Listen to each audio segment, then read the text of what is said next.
ओम नमो भगवते वासुदेवाय। चतुर्थ अध्याय। उद्धवेर काছে থেকে বিদায় নিয়ে বিদুরে মৈত্রেয় ঋষির কাছে গমন। উদ্ধব বললেন, তারপর ব্রাহ্মণদের অনুমতি নিয়ে যাদবগণ ভোজন করলেন এবং বারুণী মদ্যপান করলেন। মদিরা পানের ফলে তাদের হিতাহিত জ্ঞান লুপ্ত হয়ে গেল। পরস্পরের প্রতি নানা রকম কটু বাক্যের দ্বারা মর্ম বেদনা জানাতে লাগলেন।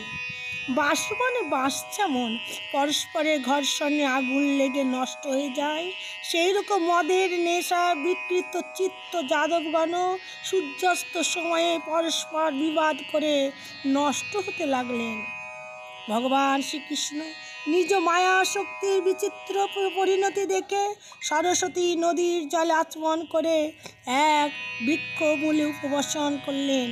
শরণাগত দুঃখহারী ভগবান শ্রীকৃষ্ণ ইতিপূর্বে নিজ বংশ বিনাশের অভিলাষী হয়ে আমাকে বললেন, হে উদ্ধব, তুমি বদরিকাশ্রমে চলে যাও। হে অরিন্দম, এই আদেশ যদিও আমি তার কুলসংহারেরও আভাস পেয়েছিলাম, তবুও তার পাদপদ্ম বিচ্ছেদ সহ্য করতে না পেরে তার অনুগমন করে প্রবাস ক্ষেত্রে পৌঁছে গেলাম। সেখানে আমি দেখলাম যে শ্রীনিকেতন হয়েও তিনি অনাশ্রয়। আমার প্রিয়তম সেই প্রভু শোভাধার শ্যাম সুন্দর সরস্বতীর তটে একলাই বসে আছেন।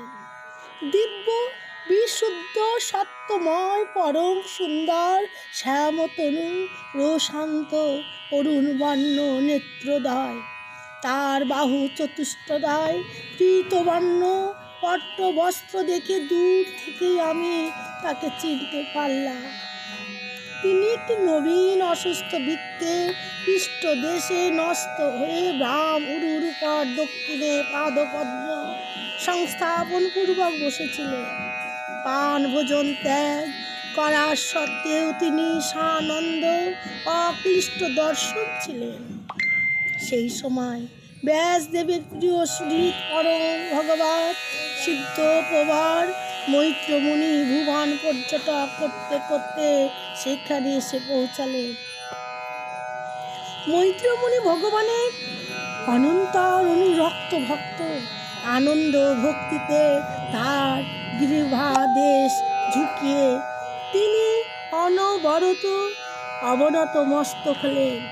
তার সামনে শ্রীহরি অনুরাগ প্রেম ভরে মৃদু হাস্য আমার ক্লান্তি দূর করে আমাকে বলতে লাগলেন। শ্রী ভগবান বলতে লাগলেন, হে উদ্ধব, পূর্ব জন্মে তুমি একজন বসু ছিলে। যখন প্রজাপতিগণ বসুগণের যজ্ঞে পশু রূপ উপস্থিত হয়ে থেকে আমাকে পাওয়ার জন্য আমার আরাধনা করেছিল, আমি তোমার মনোবাঞ্ছা অবগত আছি, তাই তোমাকে সেই সাধন প্রদান করছি যা অনন্য পক্ষে অতীব দুর্লভ। হে সাধু হৃদয় উদ্ধব, তোমার এই জন্মই সর্বশেষ জন্ম, কারণ এই জন্মে তুমি আমার অনুগ্রহ লাভ করেছ। আমি এখন মর্তলোক ত্যাগ করে নিজ লোকে যাচ্ছি। এই সময় এখানে একান্তে তুমি তোমার অনন্য ভক্তির ফলে আমার দর্শন লাভ করেছ। এইসব নিতান্ত সৌভাগ্যের নিদর্শন। পূর্বকালে প্রারম্ভে আমার নাভি কমলে উপবিষ্ট ব্রহ্মাকে আমার মহিমা প্রকাশ হে পরম জ্ঞান উপদেশ করেছিলাম। সেই জ্ঞানকে বিবেকী মানুষ ভগবত নামে অভিহিত করে। এখন সেই জ্ঞান আমি তোমাকে প্রদান করব। হে বিদু, সেই পরম পুরুষের কৃপায় তো আমার উপর প্রতিক্ষণে বর্ষিত হয়েছে। এই সময় তার এই রকম অনুগ্রহযুক্ত সাদর কথনে স্নেহের প্রবাল্যে আমার সর্বাঙ্গে রোমাঞ্চ কণ্ঠ বাষ্পরুদ্ধ নয়ন প্লুত হয়ে গেল।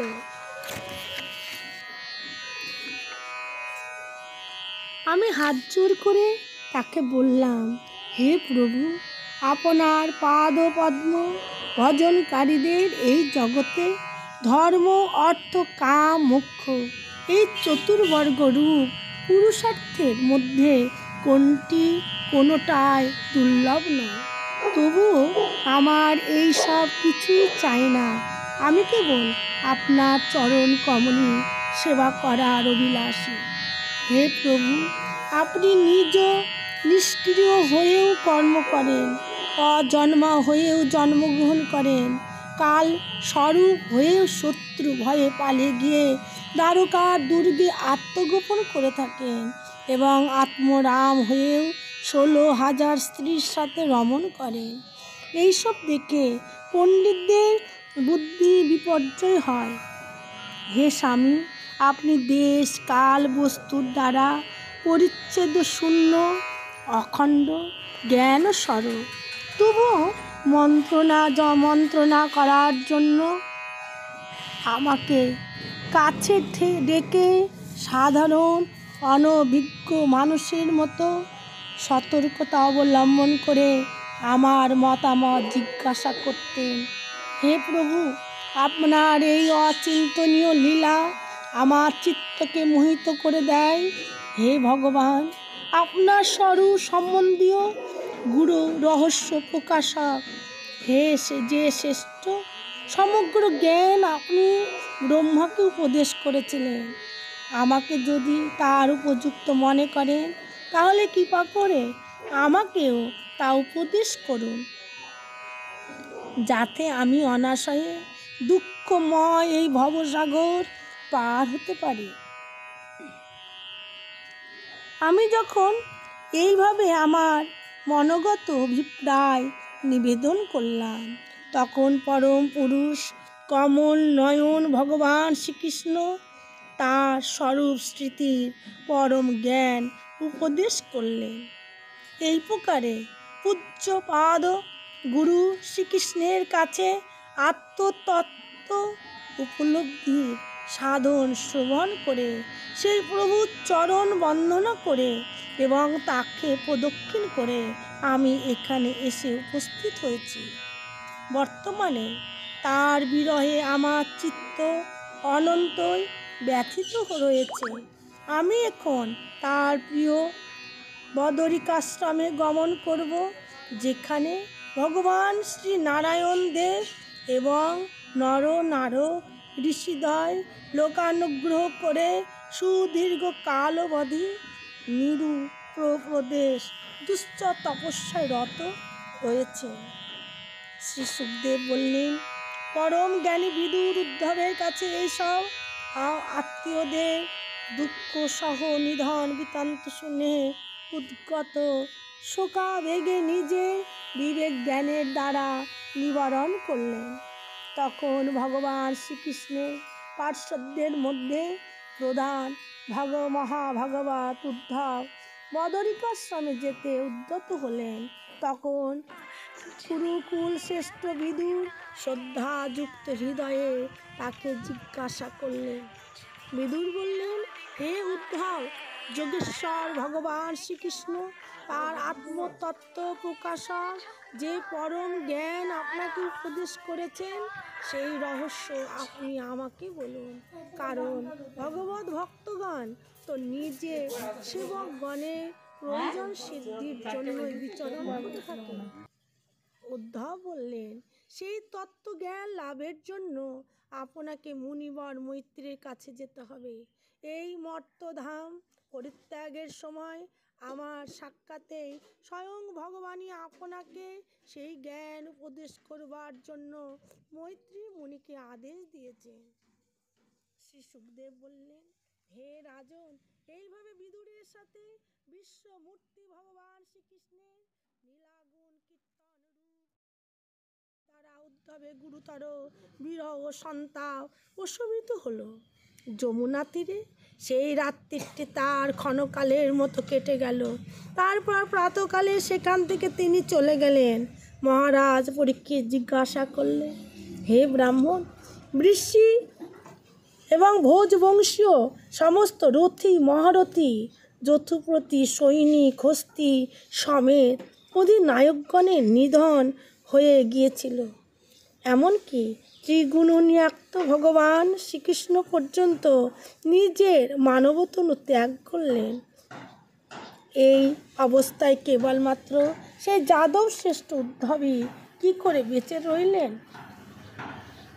শ্রী সুখদেব বললেন, অব্যক্ত সংকল্প ভগবান শ্রীকৃষ্ণ নিজের কাল শক্তির দ্বারা শ্রী কুলুকে পাবম্ভ সাপের ছলে সংহার করে নিজের শ্রী বিগ্রহ ত্যাগের সময়ে চিন্তা করলেন, আমি এই মর্তলোক ছেড়ে চলে যাওয়ার পর আত্মজ্ঞান শিরোমণি উদ্ধবই সম্যক রূপে আমার স্বরূপ বিষয়ক জ্ঞান গ্রহণের সর্বশ্রেষ্ঠ অধিকারী। এই উদ্ধব আমার থেকে অনুমাত্র কম নয়, কারণ সে আত্মজয়ী বিষয় সময়ে দ্বারা তার চিত্ত কখনো বিচলিত হয়নি। সুতরাং লোকসমূহকে তত্ত্বজ্ঞান উপদেশ দেবার জন্য উদ্ধব এই মর্তলোকে অবস্থান করুন। ত্রিভুবন পূজ্য বেদসমূহের কারণভূত শ্রীকৃষ্ণ এই অভিপ্রায়ে বদরিকা আশ্রমে যেতে আদেশ করার উদ্ধব সেখানে গিয়ে সমাধিযোগে শ্রীহরির আরাধনায় মগ্ন হলেন। হে কুরুপ্রবর মহারাজ পরীক্ষিত, পরমাত্মা স্বরূপ শ্রীকৃষ্ণ লীলার আদেশে তিনি শ্রী বিগ্রহ প্রকট করেছিলেন, আর সেই লীলার আবেগে সেই প্রকট মূর্তি অন্তর্হিত করলেন। তার এই অন্তলীলা অন্তর্ধ্যান লীলা ধীর ব্যক্তিগণের ধৈর্যবদ্ধ এবং অধীর পশুতুল্য বিহুল্য চিত্ত জীবগণের পক্ষে অনন্ত দুষ্কর ধারণার পরম ভগবত উদ্ধবের মুখ থেকে শ্রীকৃষ্ণের সেই সব কাহিনী শ্রবণ করে এবং ভগবান শ্রীকৃষ্ণ যে পরম ধামে যাওয়ার আগে বিদুরের কথা মনে করেছিলেন, এটি শুনে প্রেম বিহুল্য হয়ে বিদুর রোদন করতে লাগলেন। তদন্তর সত্য শিরোমণি মহাত্মা বিদুর কালিন্দী থেকে রওনা হয়ে কয়েকদিনের মধ্যে গঙ্গা তীরে সেখানে মৈত্রী মুনি অবস্থান করেছিলেন।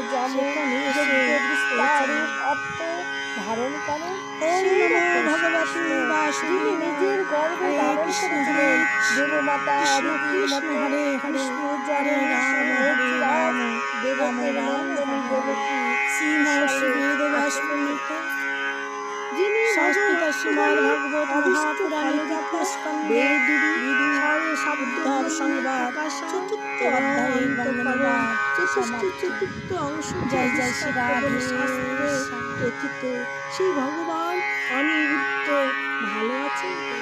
চিত্ত, অহংকার, বুদ্ধি এবং মন অন্তঃকরণের চারটি অংশ, এদের অধিষ্ঠাতা যথাক্রমে বসুদেব হচ্ছে সাক্ষাৎ প্রদ্যুম্ন অনিরুদ্ধ।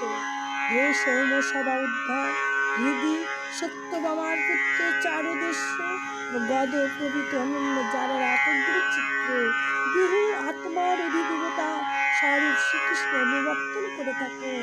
শ্রীকৃষ্ণ তাদের সাম্রাজ্য লক্ষ্য দেখে দুর্যোধন পরিতৃপ্ত হয়েছিলেন। সেই ধর্মরা যুধিষ্ঠির নিজে বাহু ও শ্রীকৃষ্ণের সহায়তায় ধর্মপথ থেকে ধর্মের মর্যাদা রক্ষা করেছিলেন। তো অপরাধীদের প্রতি অতীব অসহিষ্ণু ভীম এবং সর্পতুল্য দীর্ঘ সঞ্চিত ক্রোধ পরিত্যাগ করেছেন। তো গদাযুদ্ধে তিনি যখন নতুন নতুন প্রণালী অবলম্বন করতেন, তখন তার পদাঘাত রণভূমি সহ্য করতে পারত না। আত্মগোপন ছেলে কিরাত বেশধারী প্রচ্ছন্ন মহাদেব তার জালে আচ্ছন্ন হয়ে তার প্রতি সন্তুষ্ট হয়েছিলেন। সেই রথী যদুপতিদের গোবর্ধনকারী গান্ডবীধারী অর্জুনের কুশলিত। এখন তো তার সব শত্রুতা নিশ্চয় স্তব্ধ হয়ে গেছে। হে উদ্ধব, চোখের পাতা যেমন চোখকে রক্ষা করে, সেই রকম কুন্তী পুত্র যুধিষ্ঠির, ভীম বা অর্জুন যাদের সর্বদা রক্ষা করেছেন এবং কুন্ত্রী যাদের লালন পালন করেছিলেন, সেই মাদ্রী যমজদ্বয় পুত্রদ্বয় কুশল সহদেবের মঙ্গল তো। গরুর যেমন ইন্দ্রের মুখ থেকে অমৃত কেড়ে নিয়ে এসেছিলেন, তেমনি দুই ভাই যুদ্ধক্ষেত্রে শত্রু দুর্যোধনের হাত থেকে নিজেদের পৈতৃক রাজ্য ছিনিয়ে নিয়ে আনন্দে ক্রিয়া করেছেন তো। আহা, বেচারি কুন্ঠিত রাজর্ষি শ্রেষ্ঠ পাণ্ডুর বিয়োগে মৃতপ্রায় হয়ে শুধু এই বালকদের জন্য প্রাণ ধারণ করেছিলেন। রথি শ্রেষ্ঠ মহারাজ পাণ্ডু এমন অদ্বিতীয় এক বীর ছিলেন যে তিনি কেবলমাত্র একটু ধনুক দিয়েই চতুর্দিক জয় করেছিলেন। হে উদ্ধব, যিনি পাণ্ডবপুত্রদের অনিষ্ট চারণ করে লোকগত কনিষ্ঠ ভ্রাতা পাণ্ডুর প্রতি শত্রুতা করেছেন এবং সর্বদা নিজ পুত্রদের মতানুবর্তী হয়ে তার হিতাকাঙ্ক্ষী আমাকে পর্যন্ত রাজ্যের বাইরে নির্বাসন দিয়েছে, সেই অধঃপতিত জ্যেষ্ঠ ভ্রাতা ধৃতরাষ্ট্রের জন্য আমার বড়ই দুঃখ বোধ হয়। কিন্তু তবুও হে উদ্ধব, তার জন্য আমার কোনো আশ্চর্য বোধ নেই। জগৎ বিধাতা শ্রীকৃষ্ণ মানুষের মতো মনুষ্য লীলা করে মানুষের চিত্ত বৃত্তিকে নানাভাবে বিক্ষিপ্ত করেন। তার অসীম কৃপায় আমি তার মহিমা বুঝতে পেরে অন্যের অলক্ষ্যে সানন্দে ভ্রমণ করে চলেছি। অপরাধ করা মাত্র তৎক্ষণাৎ ভগবান তার নিগ্রহ করতে সমর্থন হলে ধন জন বিদ্যা মদে মত্ত এবং সৌল গর্বে বারবার পৃথিবী নিরূপিতকারী রাজাদের একসঙ্গে বিনাশ এবং শরণাগতদের দুঃখ দূর করার জন্য তিনি দুর্যোধনাদি কৌরবগণের অপরাধ পুণ্য সহ্য করতে করেছেন।